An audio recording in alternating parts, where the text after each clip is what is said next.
Blog Talk Radio. Peace.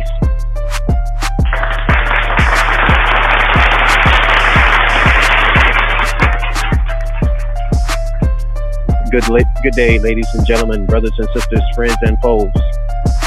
Welcome to another edition. I am your host. And let's get down to business. To the Jew first.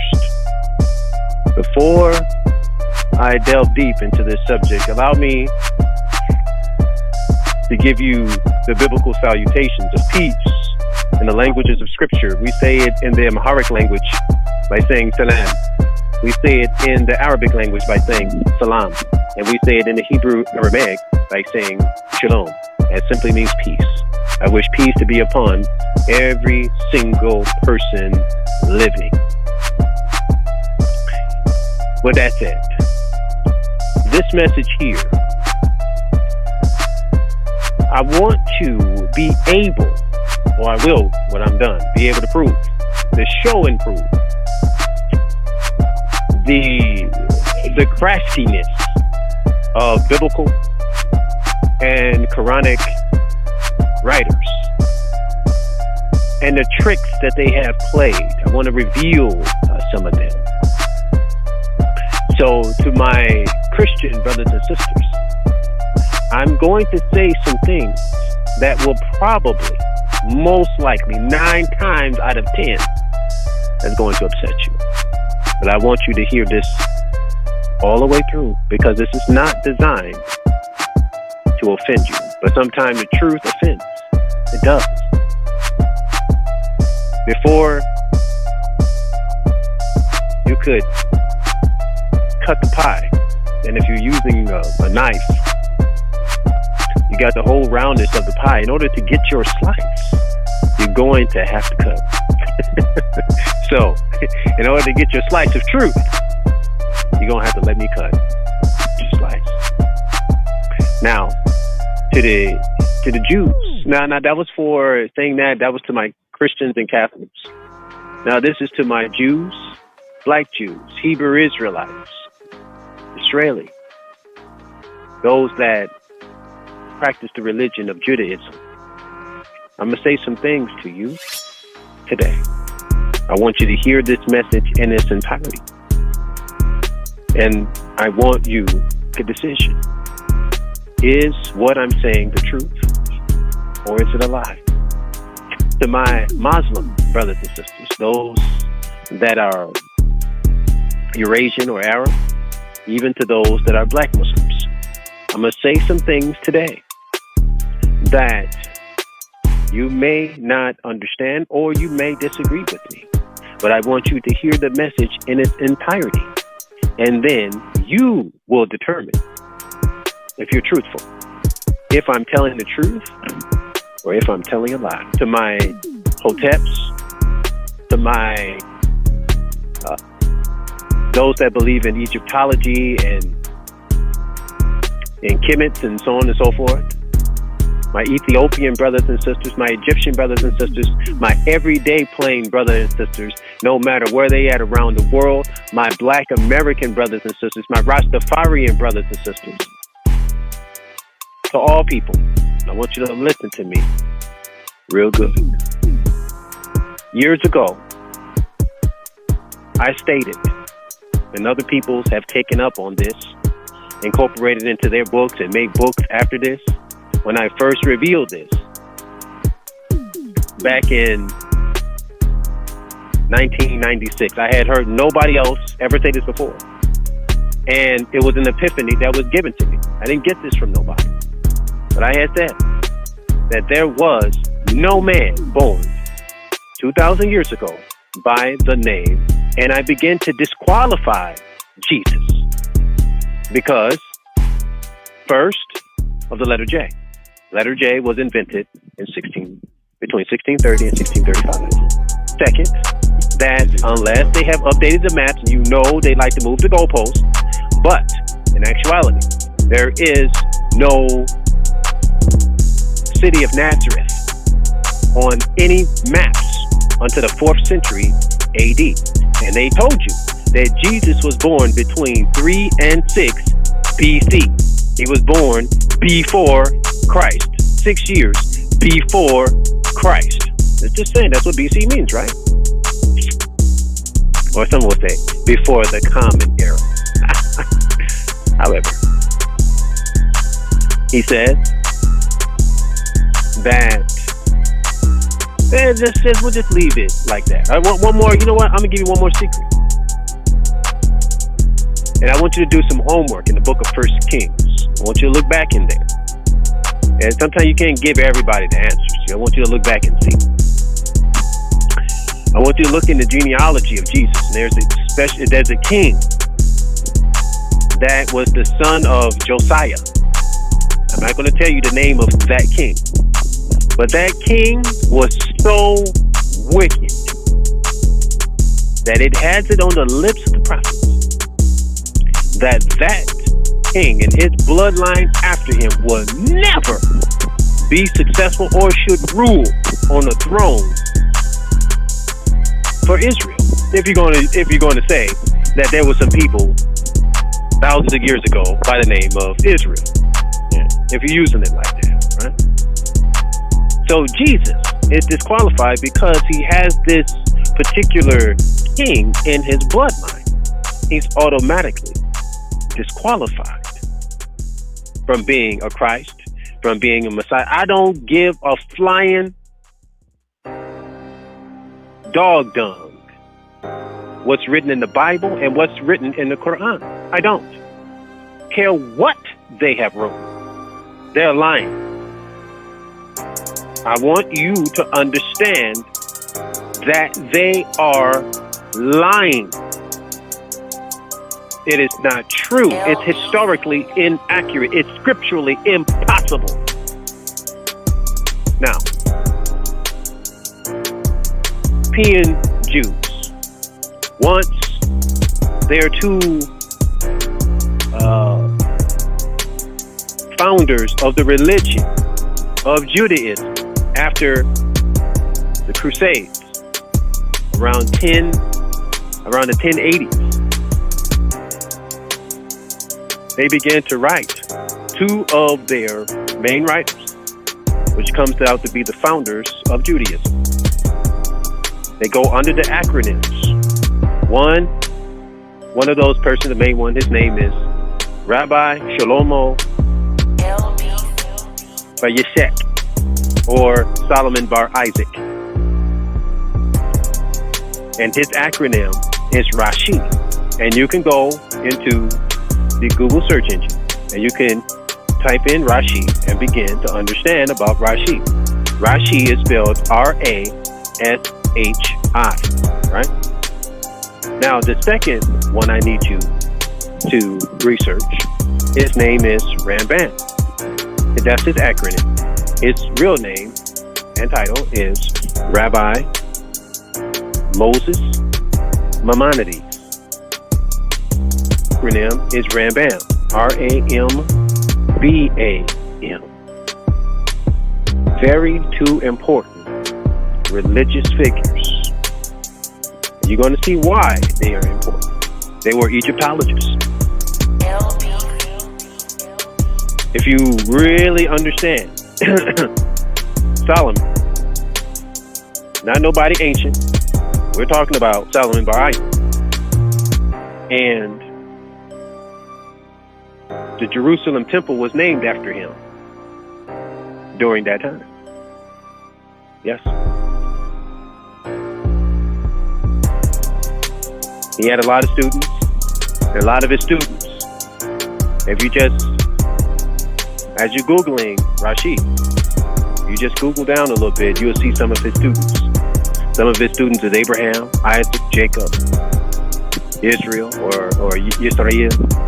And so of all these Yiddish names, Yiddish and what they call Hebrew names, right? And these are the people that really makes up the early peoples of Israel. And what they have done is that they attempted a fraud on history. It's because a little later after that, as they have their writings and they, began to write certain stuff down, there was stuff to write on back then, in Europe, in the Germany area. But there was no people back then named Jews. Now, in order to know what the Jews called themselves before the letter J was invented in 1630, that's some more homework that you need to do. But you have to understand something. Without Judaism, you don't have the evolution of Christianity, and you don't have the invention of Islam, because they all coincide together. Now, with these two Egyptologists, they went down. They studied Ethiopia. They studied inside of Egypt and its neighboring peoples. They was able to ask people about stories, because at this time, majority of the original Egyptians that was transferred into being Coptic Egyptian made that palatable for them to become culturally confused and made them to become polytheist. And which set them up, because there was a black prophet that of Ethiopian stock that is found in the Bible. In the Hebrew, they say his name is Yashua. In the English, they say Isaiah. And if you know anything about Isaiah, you know that he had like a 3-year ministry. And what he did was walk up and down between the northern area of Egypt all the way down into Ethiopia. And he was warning those peoples along the Nile and telling them that if they do not repent, that they will go up out of that land naked and in chains, bear their shame to the world, that they were chosen by God and they disrespected God, the Most High. So he pronounced upon them laws of reciprocity, good and bad, blessings and cursings, which you can also find those in Leviticus 26 and Deuteronomy 28. Very, very important for you to remember that. Not a people on this planet that fit the descriptions of what is supposed to happen to those peoples that disrespect or go against or deviate from God's instructions. Those people will go into a worldwide captivity. Then you had this prophet named Yashua. Then he started talking to them about how they will go into captivity. And they did go into captivity, into a world captivity, where then these people, where a lot of them would end up into an area called the North Country, if you know your scriptures. And in that North Country, those people, more than their other kith and kin that is in captivity in different parts of the world, denigrated based on their skin color, to hold them in place because they deviated against God's instructions. So therefore, they're under these punishments. And the reason why they're under these punishments is because these people made a certain covenant with this God. And because they made that covenant, that means then that as long as they have descendants on the earth, they're still under that contract until they reverse the curses. And the only way to reverse the curse of reciprocity, or the effects of the negative aspects of the laws of reciprocity, they would have to turn the negatives into a positive by going into a system of re-education, and then be able to apply those laws, those commandments, right, to their very lives, and they can become the people that they were chosen to be, and then they ought to do their job. And what did they sign up to do? They signed up to be reformers. Their job was not that other messengers will be sent of different ethnicities. Hell no. From this particular group of peoples, that they will be sent out into all nations, and they would have to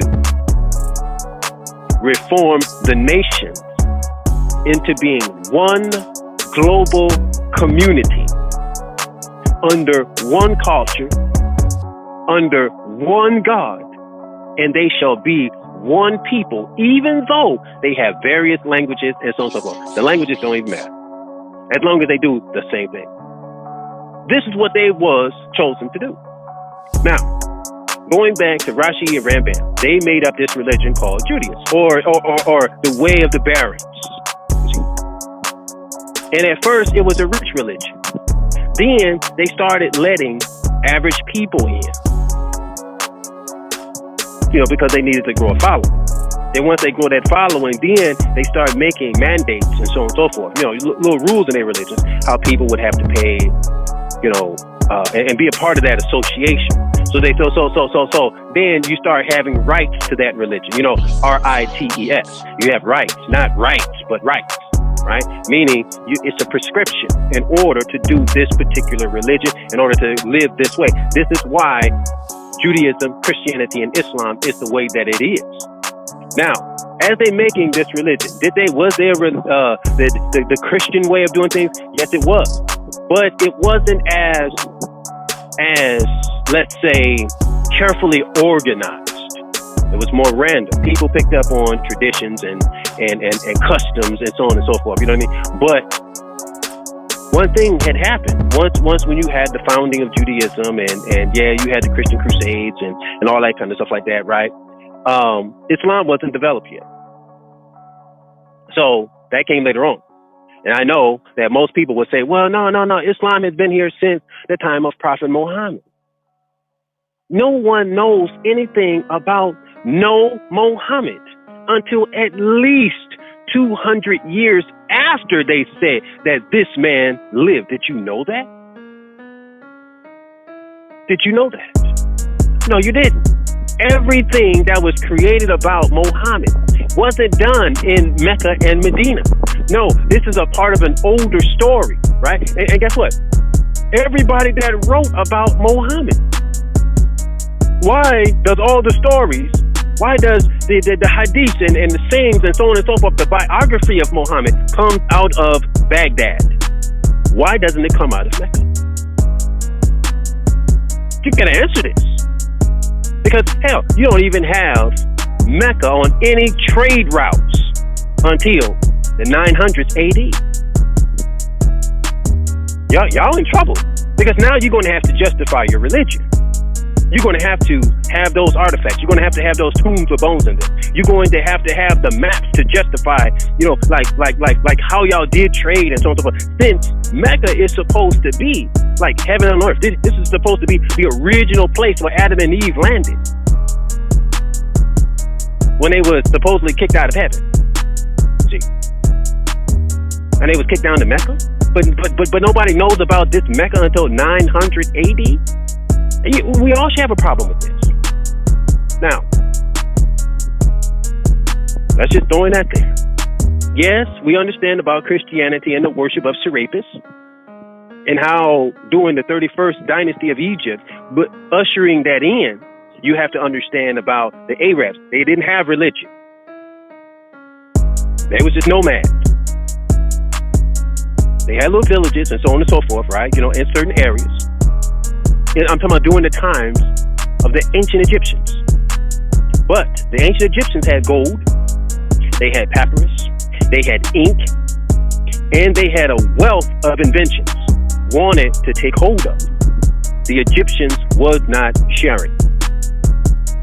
And because of that, this started other groups of people that say, wait a minute, we need to be in on this too. If they won't let us in, we're going to have to overthrow them. We're going to have to take from them.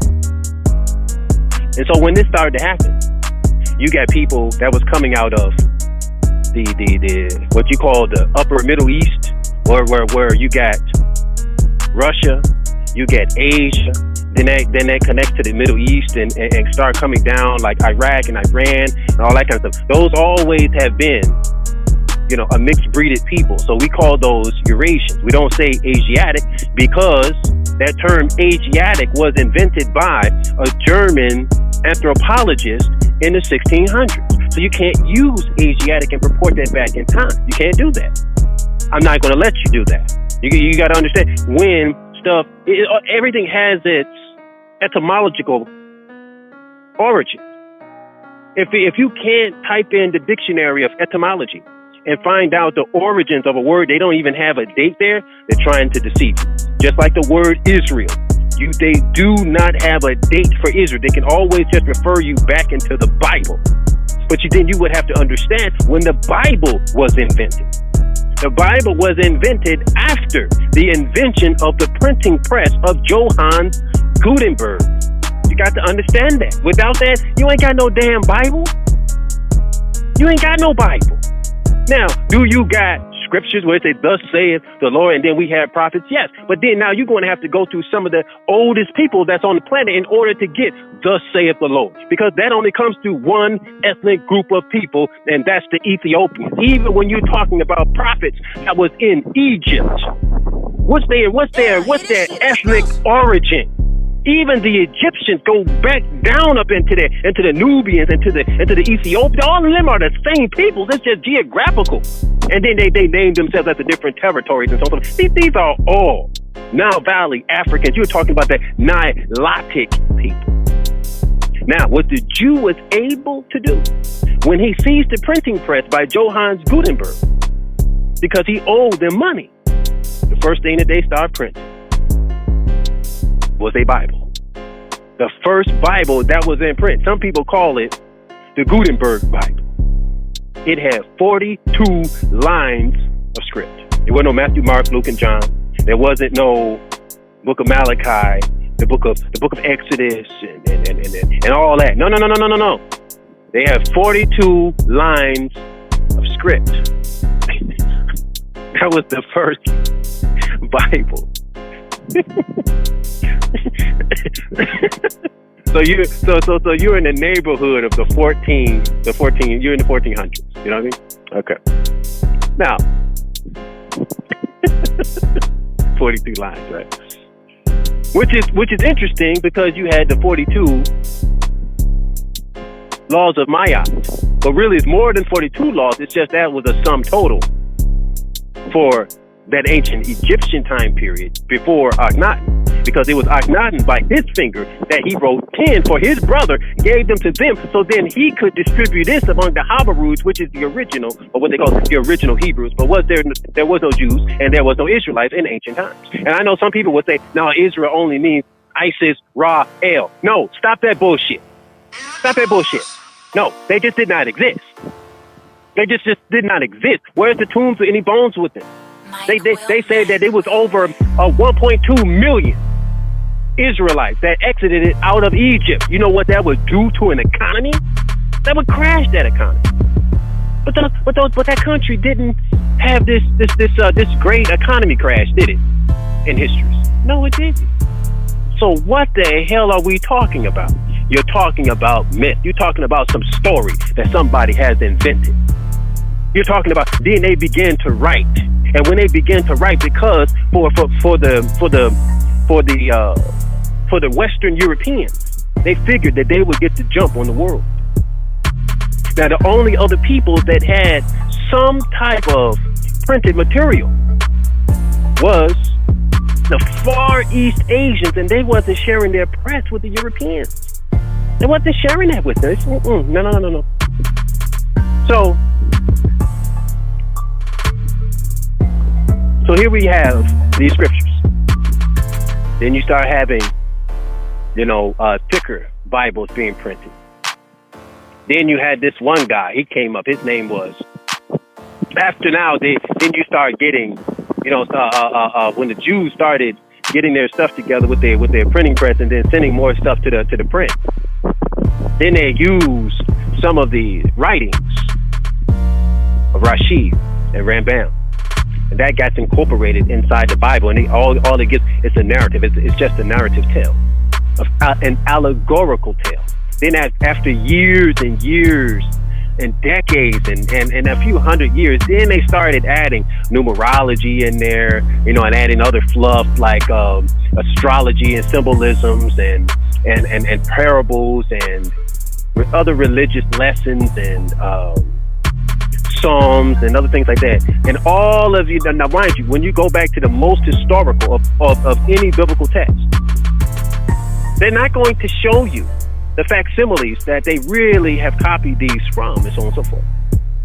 But if you can, I was able to see some of the oldest manuscripts, some of the oldest stuff that existed that had to be transferred from the papyrus onto skin so they can last longer, because on the papyrus they don't last that long once when they start getting out into the air and they deteriorate and stuff like that. But when you're looking at some of those original documents, you'll always say you might can find some and so on and so forth, right? And they would have that Egyptian unk at the top of them. You're going to find that on those more older scripts. Oh yeah. Go into the Ethiopian, you'll find the same thing. Go into and look at their older scripts. Then you're going to find out, wow, the Ethiopians have a text. Yeah, they have a text, and it's different from your standard English biblical text. That right there should make you right now go and buy an Ethiopian version in Amharic, or you might find it in Ge'ez, or some people would say Ge'ez, G-E-E-Z, Ge'ez. You might find it in Ge'ez or Ge'ez, as some people would say. Very, very important that you know this. Excuse me. Now, let's go on. We got to move quickly. Now, later on, once they get the book, and then they started adding more to it, then they made their Old Testament. First they made their Torah, then they made their Old Testament. Then when you start making this Old Testament, now you got foundation. Right? You got the foundation. Now you done added, made this whole allegorical story, right? Beginning from Father Abraham, and he was of the righteous, and so on and so forth. Then you had Isaac, and then Abraham having the two sons with the two covenants. See, because then that's going to be later on dedicated to another people, right? You got Isaac's people, and which later on became Israel or Jacob's people. Then you got you got his other son, from Isaac, which is Ishmael, right? Or from Abraham, you got Ishmael. And then that later on would be designated for the Arab people, you see. Now watch this. History, mainly from the 1550s BCE up into the time of Akhenaten, which is around 1350 BCE. And the Jew begins to write. And when they begin to write, right? They're writing they're looking at the history of it and then writing as they go, as if they're going to be writing about themselves. What are they doing? They're adding themselves in history. How do you add yourself in history? You invent people, places, times, events. Then you incorporate narrative stories. You're using stories of other people's. Majority of the stories of other people's. All you're doing is changing names. You might add in some dress. You might add in some cuisine. Oh, they was eating some bread and butter. You might say that they was drinking some milk, and you will add stuff in it. Why? Because that makes the story seem real, and also it's adding in some of them the peoples who they write about. It add their customs in there. Once you start adding, customs and what people do on an everyday basis, then it becomes them. So then when somebody is reading the text, they can't help but to see these people. So that's why when you read the Bible, you don't tell me you see no black Jews, no black Israelites. Hell no, you see that European Jew. That's why when you reading the Quran, you only can envision it in the skin texture of the Arab people. You can't look at that and see black people or Africans or melanated people. That's not possible. Why? Because they're in control over the book. And when they're in control over the book, they say what God says. You don't have a goddamn thing to do with that. They have edited you out. They have taken history that belongs to you and incorporated inside of the Bible and the Quran, and they put their ethnicity upon it. They didn't do it once, they did it 3 times. They did it for a book, Old and New Testament, for the European Christian, and they did it for the European Jew, and then when they write their Quran, then it's for the Eurasian Arab.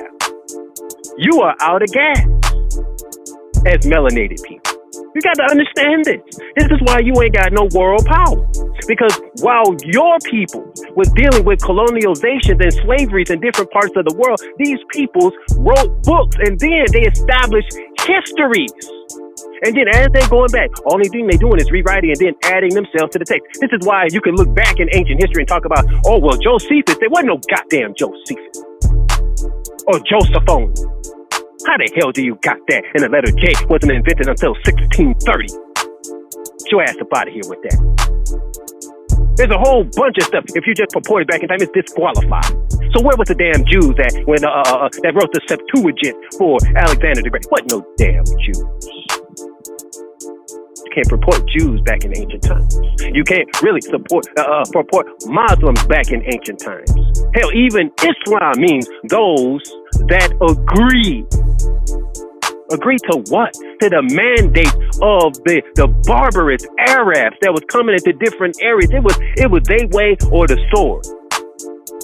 So if you agreed with this is why it says Islam means submission to the will of God. You got to go back to the original code of what that meant. So you don't know about that.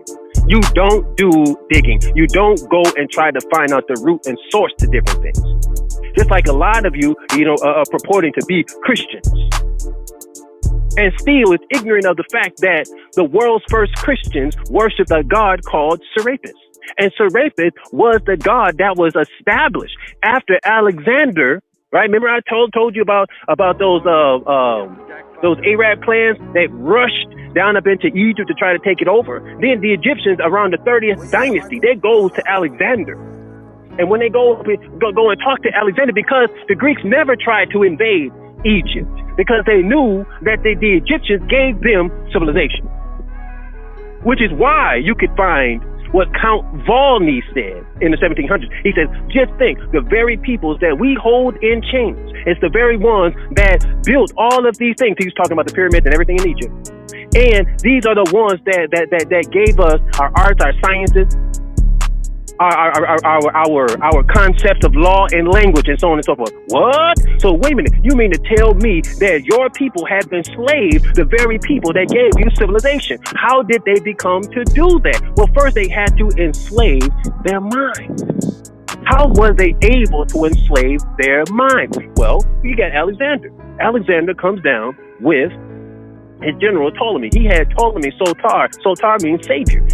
And what Ptolemy did was that he wanted to make a god. He said the only way that we could truly get these Egyptians and these Ethiopians, the ones that's in this area now, we set up boundaries, and then we're going to call this area Egypt. You see, we need them to be under our dominion, because they tried to go all the way down into Ethiopia, but it was too mountainous and so on and so forth, and they turned around and they went back home and said, no, we ain't gonna do that. It's the terrain. No. It's just, and it's too hot down here. No. We going back up north. So as they was taking over, and then setting up the city of Alexandria, they burned down many of the nomes and the temples and the districts and so on and so forth. And then they moved all the trade up into the area of first it was Memphis. Then after that, right, you got the Cairo area, and then, Alexandria. Those were still very, very important ports, especially Alexandria. And then for the first time in human history, he had the Egyptians to build him a light tower. And then that light tower means that this is the light of the world right now. And then what they did was then have this monolithic statue of Isis, arms of Isis, and they put on the shores of Alexandria, right? The city of Alexandria. So those coming on the Mediterranean, they could see it far and wide. And you know what they had? They had this statue of Isis, because everybody in the world knew what it was. And in her arms, she had a baby and in her arms it was baby Serapis. Serapis Christus. And that was the god that was worshipped, or was forced to be worshipped upon the ancient Egyptians once when the Macedonian Greeks came in, and then they became the Coptic Christians, the Coptic Egyptians. They became those people. They ruled over. They became the last pharaohs, and they took all of the power and all of the wealth and everything that was in Egypt. They took it all out, and then they packed it up, and then they moved into Europe. And so that's how Europe became the center of power. You better listen to what I'm saying to you. And you haven't had power ever since. And that was the beginning of racism and white supremacy right there. Why? Because it was Egyptian artisans that created, and then sculptors that created Serapis. Oh yes, there was the ancient Egyptian, the Coptic Egyptians, right? That wrote the doctrine of salvation, right? So you have to worship it and give all kinds of rights and what do you call those rituals and so on and so forth, right? For Serapis. They used the ancient Egyptian. Why? Because they was good at creating those kind of things. They said, no, you're going to make them for me. Similar to what you already have. And then we're going to destroy all the other gods. And then Serapis will be the only God, the one God for us that everybody should worship. And then after that time, right? Then you got, because I'm going to fast forward now. I'm going to fast forward, right? So this is really important because I don't want it to cut off. So what happens is that Serapis was never real. Serapis, when you look at Serapis, right, you're going to find elements of Alexander the Great. You're going to find elements, I'm talking about in his look, you're going to find elements of Ptolemy Soter the First, right? Then you're going to find elements of Jupiter, and you're going to find elements of Zeus, especially with the hair and that kind of stuff like that. So Serapis Christus later on became Yashua Christos when you start going into the Latin, and then they incorporating that into the English. And then when they made the English Bibles after the letter J was invented in 1630, then that's how you come up with a Jesus Christ. So when I tell you that there was no man born 2,000 years ago by the name of Jesus Christ, see, I can give you the history and everything about Serapis that would back that up, so that you could just Google right now, and then you could even go to museums, and then you could see statues of Serapis Christus. But you ain't got no tombs or any bones for any biblical character. Now you got to ask yourself, why? Why do you have this stuff of all these other ancient peoples, but then you don't have this? Why do you have a whole new people that was invented called the Negro, and then you got the disappearance of the ancient Egyptian peoples and many of the Nubians and many of the Ethiopians? They seem to have disappeared, and the Hebrews of Habaruth is connected in that group of those Egyptians and Ethiopians that disappeared. Now you go up into Nahum 3:9, and it said that the Egyptians and Ethiopians had a power that was boundless and connected with the divine. How we failed from being connected with the divine is we became culturally confused at the time when they coronated Alexander the Great. And when they coronated Alexander the Great, what does that mean when you coronate? That means then you inaugurate this person as Pharaoh. And one of the titles for Pharaoh not only was the son of God, right? Sarah, or Sarai, right? But also, they called him master of the universe. They gave him all the lofty titles. They bestowed all of it upon him for all intents and purposes in order to hold off those Eurasian peoples, because Alexander had fought those peoples already. So they would mess with Alexander when they see the Macedonian Greeks coming to them, and the vastness of the European armies, right? That was connected with Alexander, right? That would make them they would go back to their homeland and say, oh, no, we don't want no more smoke with Alexander. So that's why the Egyptians went to them. They said, no, we need protection. So Alexander said, you only going to find it in a very few books. Right? One book that you should read is The Splendor That Was Egypt by Margaret Murray. Oh my God, that is a powerhouse right there. You need to read that. Okay. Oh yeah. Now. Let me hurry up. So making this Jesus Christ, right? So they seized all the literature that they could get. They went throughout all the Middle East. They went throughout all Egypt. They tried to confiscate some things from the Ethiopians from the Nubians and so on and so forth, right? All kinds of wars that was fought. But in order to hold them back, Alexander had to be coordinated. They made this agreement. And so with the Egyptians, they said, they never ever, the only time where they had somebody leprous skin ruling, over certain parts of Egypt was when the Hyksos, and when they was ruling. And some people would like to refer them to as the ancient ancestors of the European Jews. I mean, I've looked at the history of it, and it's still a lot of mythos out there and so on and so forth. So, but as it stands right now, I could see the connection. I could see the connection. So I'm not in denial of that. I'm not in denial at all. That's fine. So they was called Hyksos, and they had a city in Egypt on the northern tip. It was called Avaris. They was not black people. They was, nomadic people. And they was very light-skinned in texture based on the reliefs that they left of themselves. And then if you look at them, you could see it. You could see the resemblance to these European peoples. I ain't got no problems with that. Now,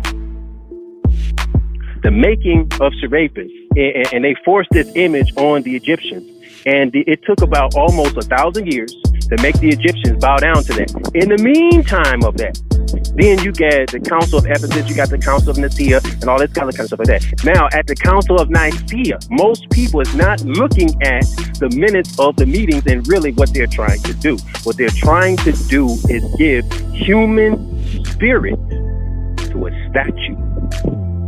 Meaning, if a statue is of a real person that existed, like a pharaoh, some important person, right?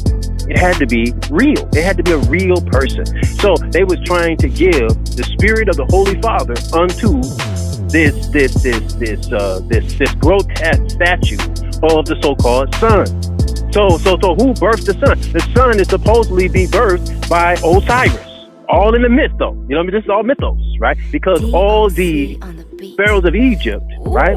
They supposedly through their chronology, right, trace history, right, all the way back to Haru or Horus, and Horus being the son of Osiris. So that's how they all are Sarah or the son of God, right? And as years went on, they took titles like Lord of the Worlds or Master of the Universe, Son of God. The Christ in Egyptian is the ancient Egyptian, right? So the Christ became the Christos in the Greek, you see.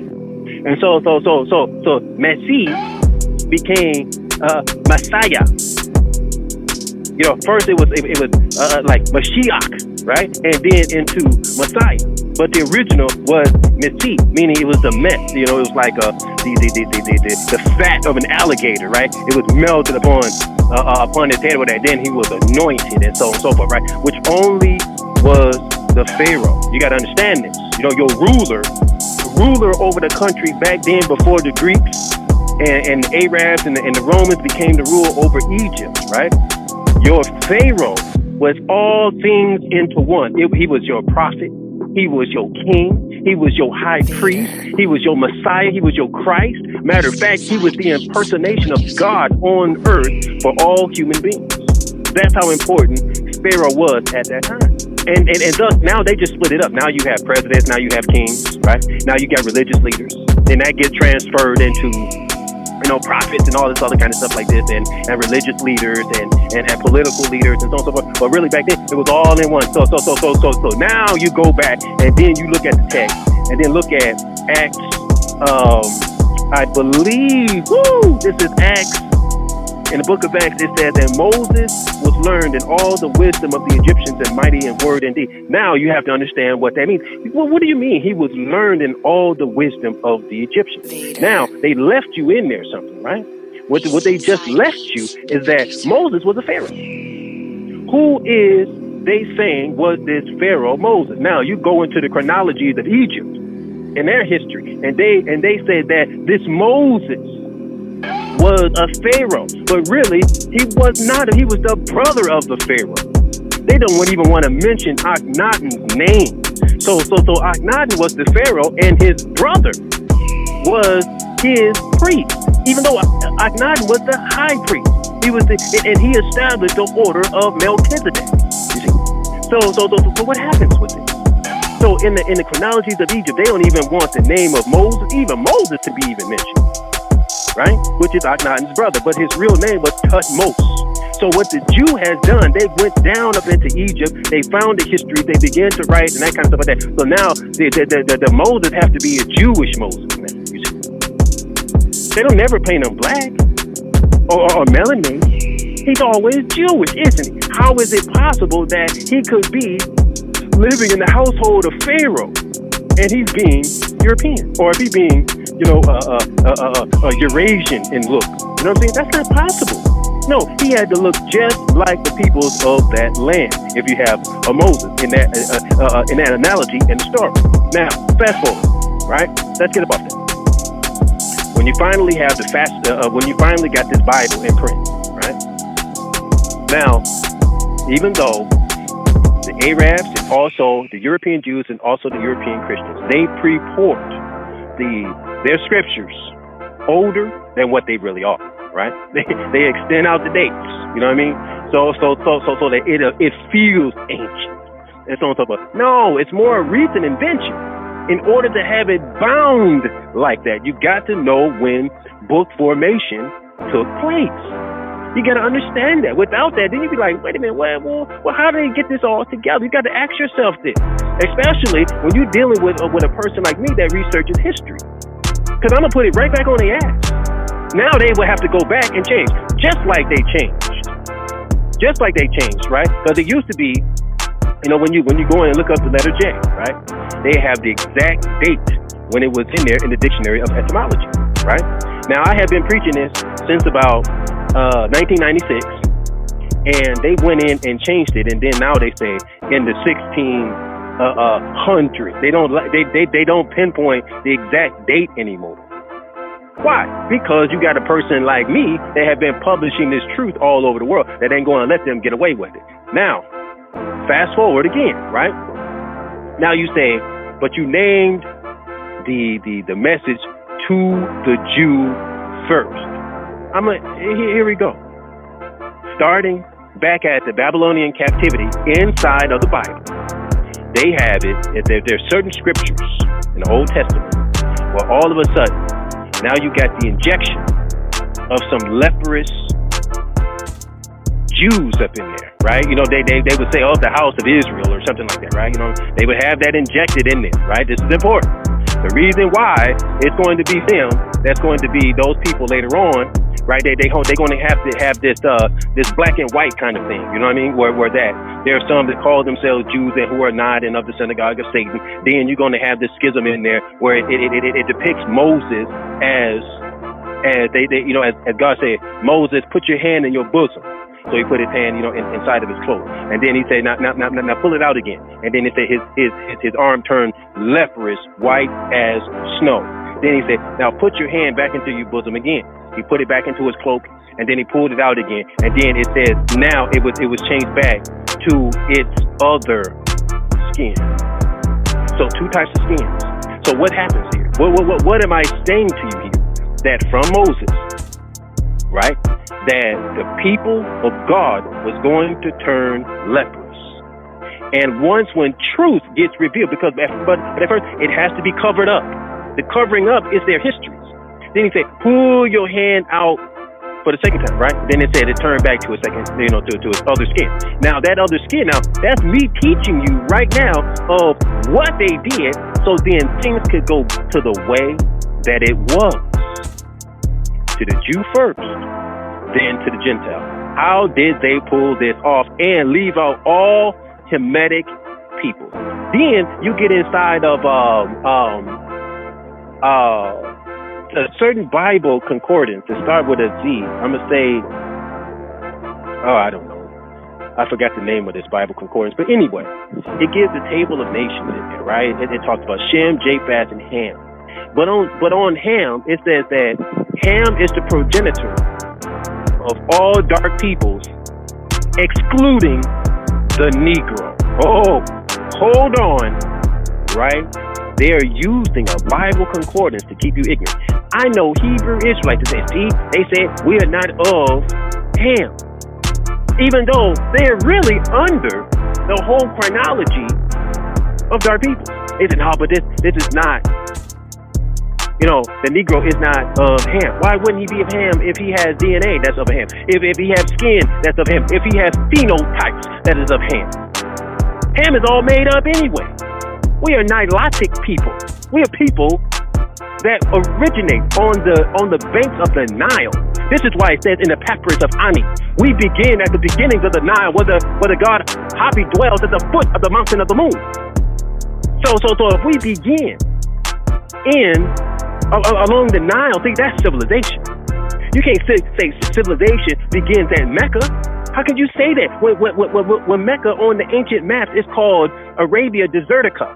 You know what that means? All desert, no water. Water has to be ported in. So even when the Muslims is doing their Hajj, and then they go to the Zamzam well, right? And everybody say, "Woo, this water tastes good."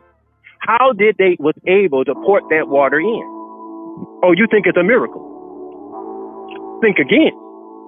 The Europeans already been over there working with the Arab in order to make these basins so that people can wash and people can drink of that water. It's no miracle. That's being ported in from the local sea. They fooled you. They always is tricking y'all and getting y'all to believe in their nonsense. Oh, it's miracle water. See, we right here in the middle of the desert. That ought to tell you something. That ain't the beginning or origins of civilization. In order to have civilization, you need water. Without water, you get no vegetables, right? You get no animals. You get no plant life. And without no plant life, you have no peoples. And without no peoples, you have no history there. There's no civilization. And if there's no civilization, there's no history. You see, that's how you discount that out. Just right there. You need water. Water means life. Even on the banks of the Nile, you had the papyrus plant was created. And from papyrus, you get the papyri. And from the papyri, you get papyrus. And therefore, then you begin to write. And even in Egypt, you had the invention of ink. So these were the first literate peoples on earth. This is why you go back to Count Bounty. And then he said, these are the people that gave us arts and sciences and our language.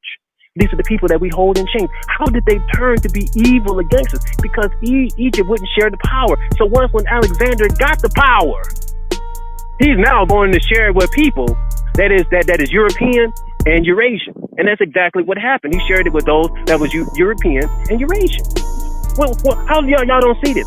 This is why the African and Hispanic countries, right? In North, Central, South America, and in Africa, right? They ain't got no weapons of mass destruction. They got no intercontinental ballistic missiles.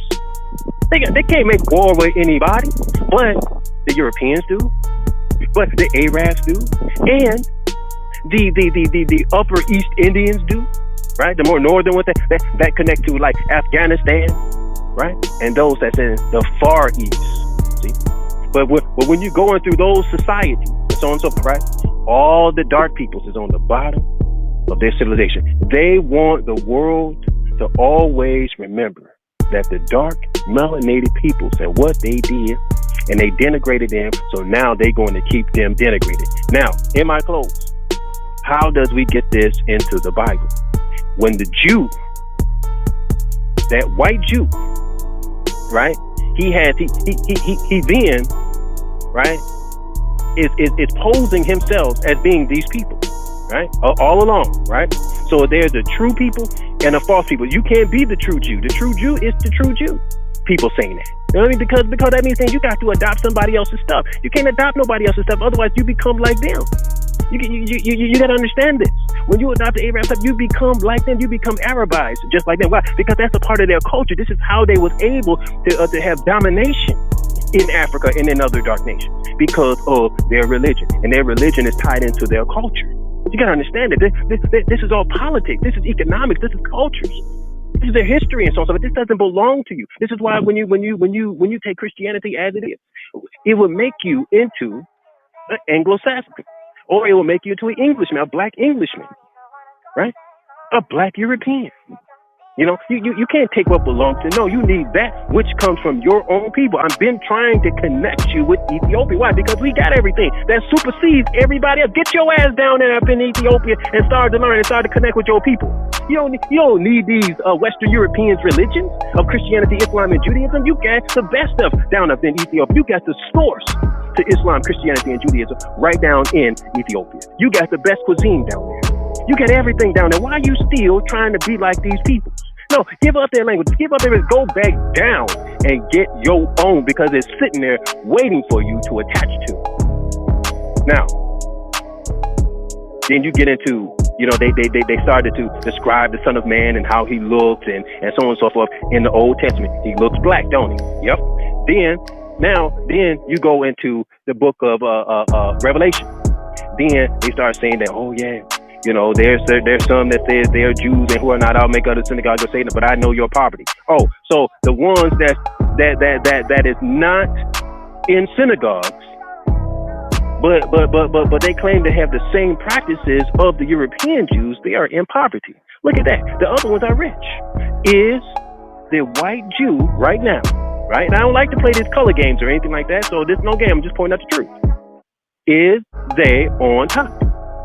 Yes or no? You know they're on top. So they're in control of all media, pretty much, isn't it? Right? They're doctors, they're lawyers, and they're all in the entertainment field and so on and so forth. They have a power over media, over law, over medicine, over entertainment, and so on and so forth. Can no one deny the European Jews' influence on modern civilization? Now you get around John 8:32. And then Jesus is talking to them. I didn't say Yashua, but Jesus is talking to them. He says, and you will be my disciples indeed, and you shall know the truth, and the truth shall make you free. And so the Jews get to laughing at him. It says Jews right there. Because you had the Pharisees, the Sadducees, and the other groups and so on and so forth. And so it gives you this mental depiction. Now, if it describes Jesus in Revelations as having hair like lamb's wool and feet like burnished brass, it's, brass has been burnt in the oven, right? So it gives a black Jesus in your mind, doesn't it? Just by what you read. But how is that possible? And you have the white Jews that is ruling. So it would have you to believe that it was white Jews in ancient times, doesn't it? Just like that. That's how they got you deceived. And then they say, you shall be my disciples indeed, and you shall know the truth, and truth shall make you free. What did they say to him in John 8:32? They laughed at him. They said, how can we be made free when we have not been in bondage to any man? Whoa. If these wasn't the peoples that was of Akhenaten and the one God, that God would have to lead them out and give them a whole new law, a whole new culture, and then deputize them to be reformers of this world, and then they is to be going into every corner of this earth and teaching the good news to everybody that God has come, and what he has come to do is make us all reformers and to transform these modern nations into the kingdom of God on earth. That's the gospel. That's the gospel. So they have it as that the Jew is white. Now, if the Jew is white and Jesus is black, that's going to set up this war. It's a war between the black Jews and the white Jews, because the black Jews are like, no, this is my stuff. But when you look at Judaism, that's in Europe. It's not in the Middle East. So then that means that the Hebrew Israelites and the black Jews, they've been deceived. Then when you look up their oldest Haggadah, that's for the Passover, right? That's for the Passover, that little booklet of the Passover. The oldest one is where? In Europe. Then if you look at the Passover Seder plate, right? Look at the items that's on that Seder plate, right? You notice something on there that's not native to Egypt, that's not native to Ethiopia, that's not native to any Middle Eastern country around there, right? If the Jews was in Egypt and then they had their exodus out of there and they went into the Canaanite area and began to establish, then you're going to find out that the Habarus did that. Now you can find them in the writing of the letters, the Amarna letters. They're in the Amarna letters. That's the first time where the Hebrews or the Habarus was mentioned in world history. You see, not in the Bible. And it never called them Israelites. It called them Hebrews, because they're a mixture of the Egyptian and Ethiopian, Nubian women. You know what I mean? Those women, those dark-skinned women, right, or melanated women. And when the Hyksos was there, right, they raped those women. And when they was finally expelled out, no damn Exodus, when they was finally expelled out of there, they left their offspring. And the offspring that they made from those melanated women was the Hebrew, the Hebrew. Akhenaten took them in, and they helped him to build the city of the one God in Egypt. That's the city of Amarna. All of this is accurate history that cannot be denied. It cannot be denied. You can't use the Bible as it is. You can't use it as it is, because it always is going to keep you in this time warp that you and some European Jews have this battle, but God has to come and settle the score. No, God don't have to come and settle the score. All you have to do is just listen to your brother right here, because your brother is telling you could put the stop on them right now. Stop, get out of their damn religion. That's all you have to do. Now, so the Jew, he thinks he's smart, right? He thinks he's real smart.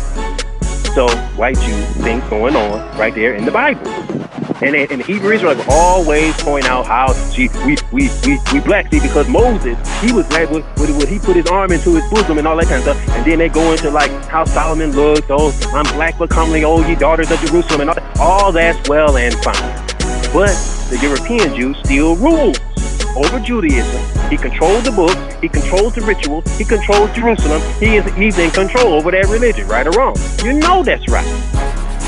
You know that's right. You ain't in control of a goddamn thing.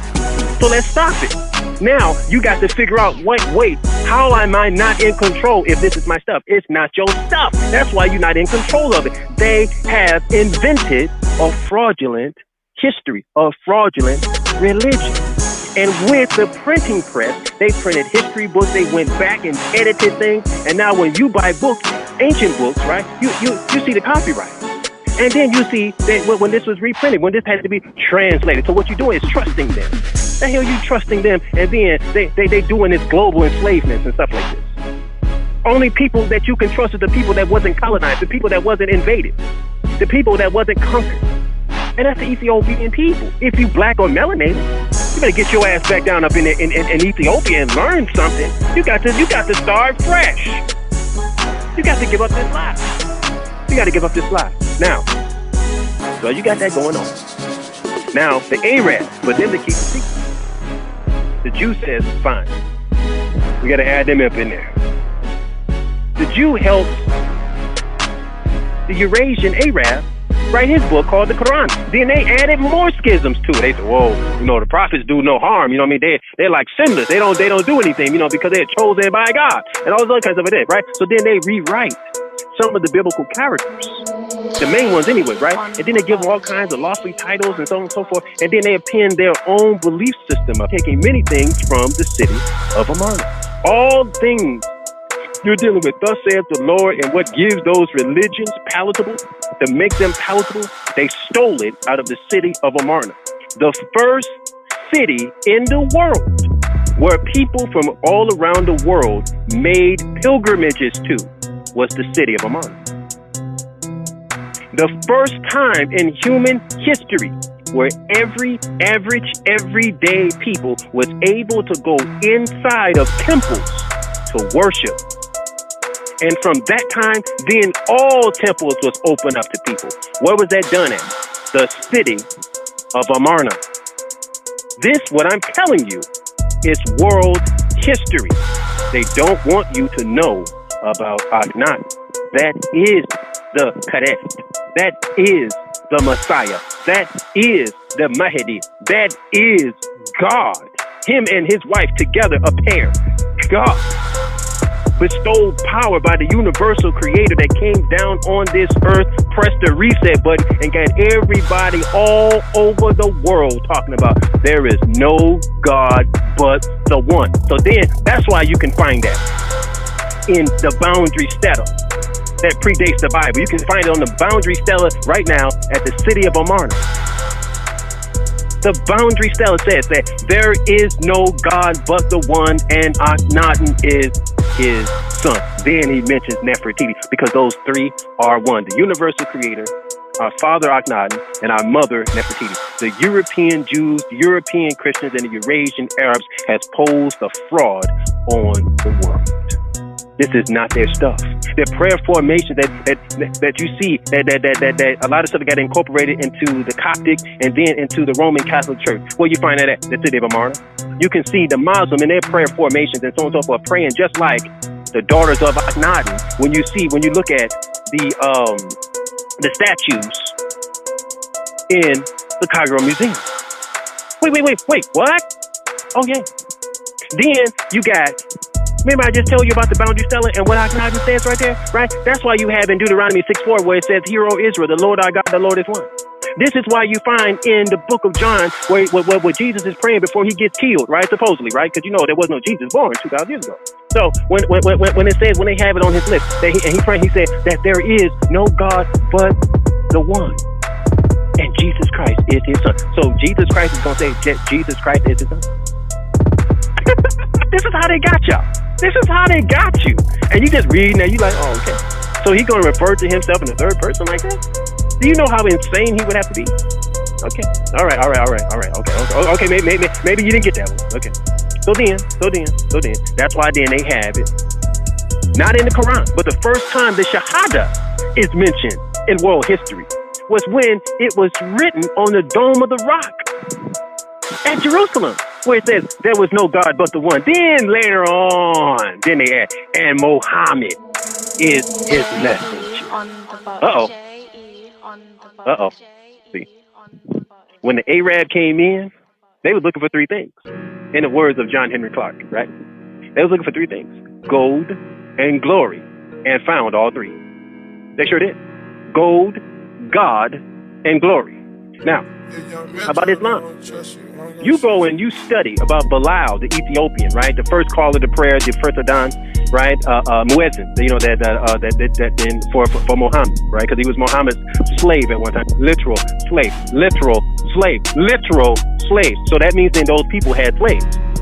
Don't think that they don't have slaves. Now, Bilal was holier than Muhammad. Just go back and look at Bilal, man. Go back and look at Bilal, man. This is why Muhammad says, they have it in his writings, that he saw Bilal going into paradise. He heard his footsteps going into paradise before his. Where did Bilal, the Ethiopian, learn about prostrating to the universal God, the one true God? He learned that down in Ethiopia. Why? Because when the Egyptians messed up, and this is after Akhenaten's ascension, after they pressed the reset button and then had everything going, after Akhenaten went throughout 4,100 miles of Egypt and he destroyed all the idols in Egypt and he set them back up as having one God again. And everywhere that Egypt had any kind of connection throughout the world, everybody knew that there was one God right now, and that was from the God King Akhenaten. He reestablished that. He reestablished that.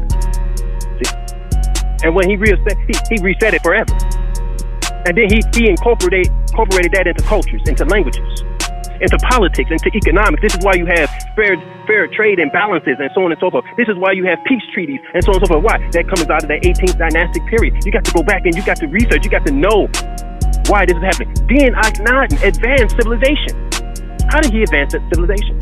See, you remember back then that it used to take the Egyptians like 20, 30 years to build a city and so on and so forth, because they had to carve out those big rocks. But Akhenaten said, oh no, that's not what we're gonna do.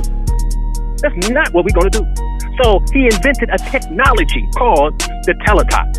And teletot means two arms or two hands width, right? Easily carry the blocks. So he designed this technique where they would chisel out the blocks, right?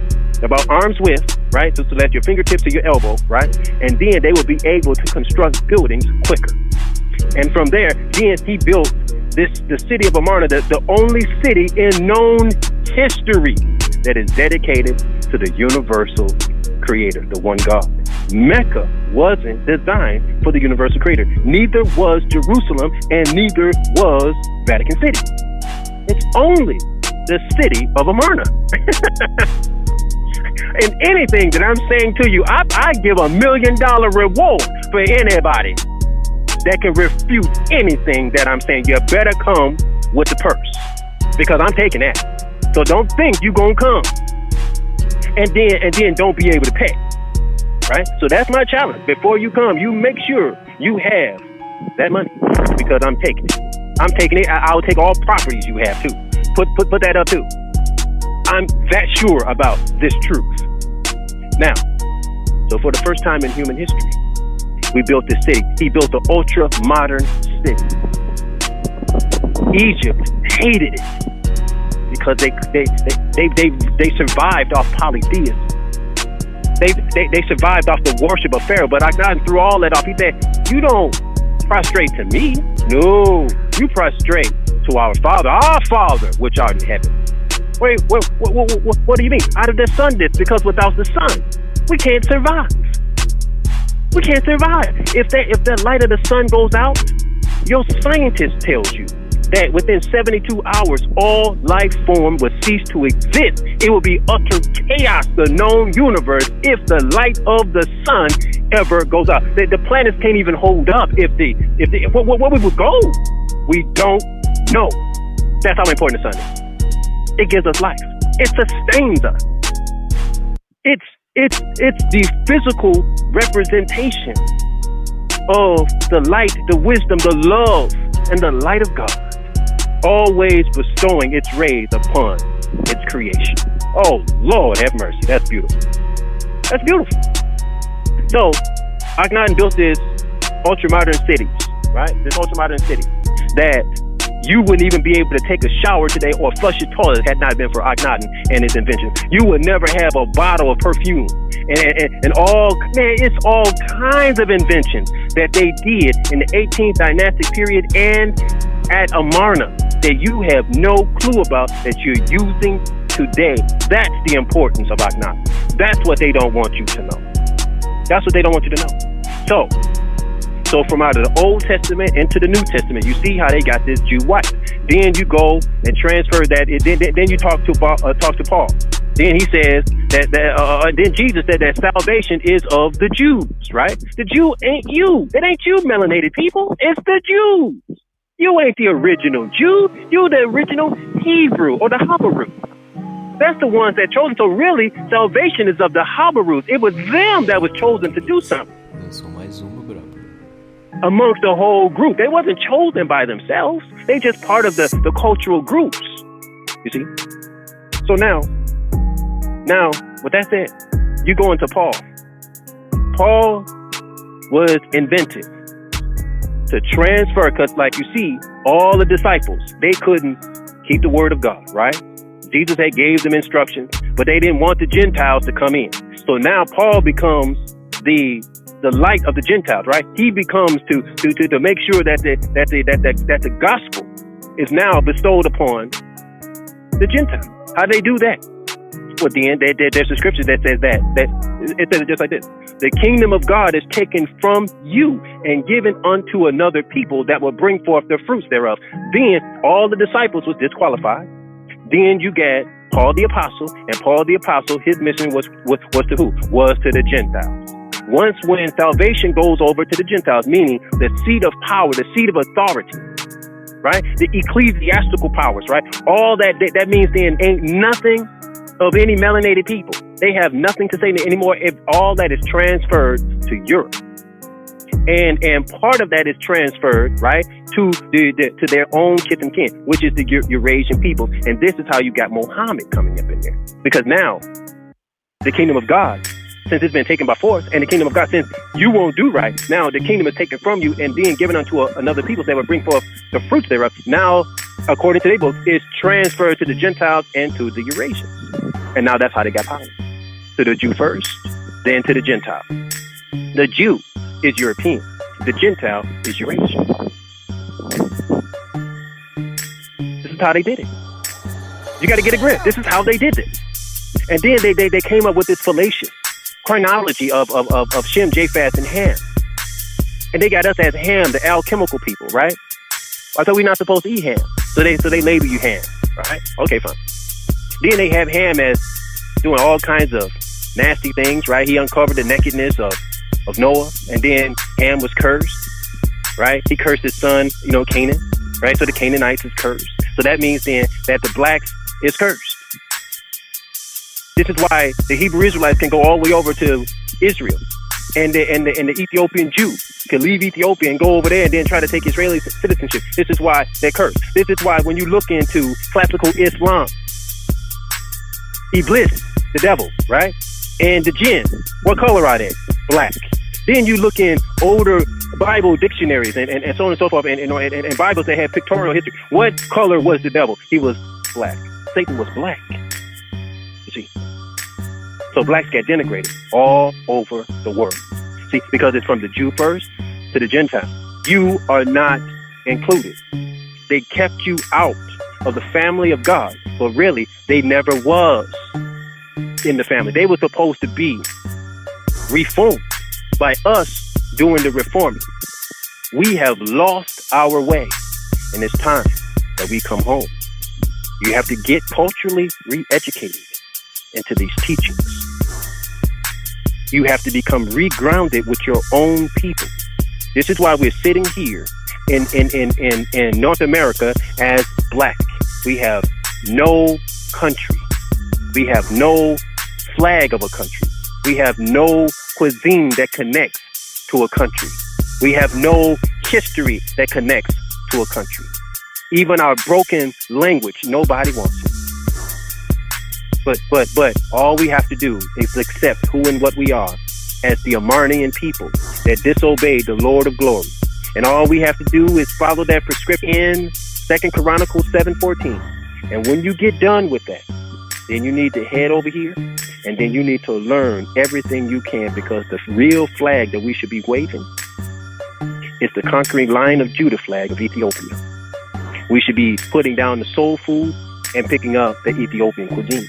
We should put down, even though we have to live here in the Americas, right? We have to master English. I want you to put down English. I want you to master English.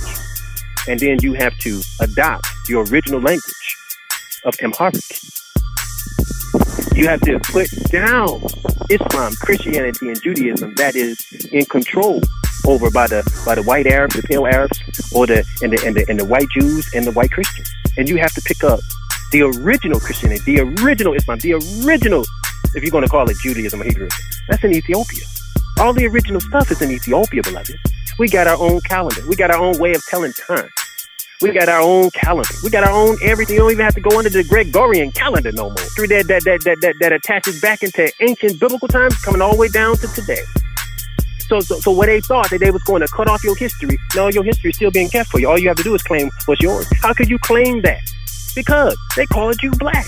They denigrated you because of that. Then they called you nigger.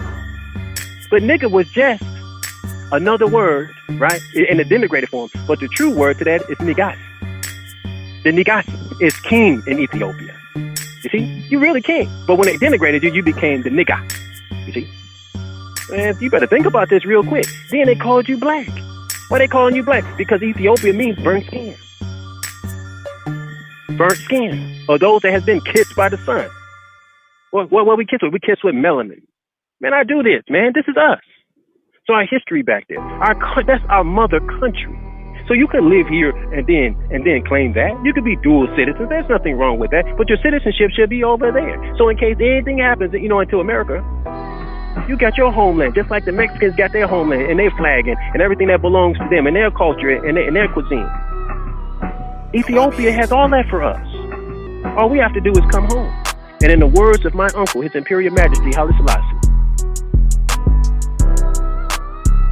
the great emperor of Ethiopia, this is what he said. He said, not only is he king over all dark peoples everywhere, he said that includes the Negro in America. So what that means for you? That means he just claimed you for you to accept your own people. Accept what belongs to you as the prodigal son. Read that story of the prodigal son. See? You've been cut off from your parts. And then in Ezekiel 37. That's talking about you. Now you have to be reconnected. You have to be reconnected unto your own people. That's the only way you're going to survive it. To the Jew first, then to the Gentile.